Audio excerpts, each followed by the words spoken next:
তো বন্ধুরা, আপনারা অবশ্যই ভালো আছেন।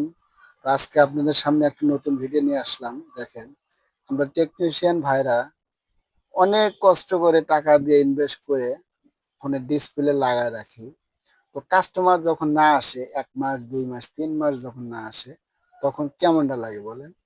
এই ফোনটা ডিসপ্লে লাগাইতে দিছে আজ প্রায় 1-1.5 মাস। ডিসপ্লেটা এনে রাখছি, লাগাবো। তো ফোনওয়ালার কোনো খোঁজই নাই। তো এই ফোনটা যদি ডিসপ্লে লাগায় রাখি এবং প্লাস আমার কাছ থেকে যদি হঠাৎ ডিসপ্লেটা নষ্ট হয়ে যায়, তাহলে এই ডিসপ্লেটা জরিমানা কে দেবে? সে তো নেবেই না নষ্ট ফোন। তাহলে আমার কাছ থেকে যদি হঠাৎ নষ্ট হয়ে যায়, তাহলে এই ফোনটা ডিসপ্লে কি করবো আমি? অনেকগুলো টাকা ইনভেস্ট করে রাখছি।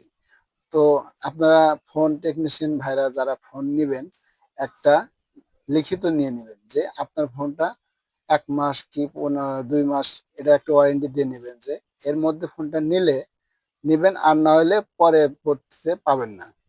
তাহলে আপনারা কাজ করে অনেক সুবিধা পাবেন। এই বিষয়ে আপনারা কমেন্টে বলবেন কি করা উচিত। তো ভালো থাকবেন।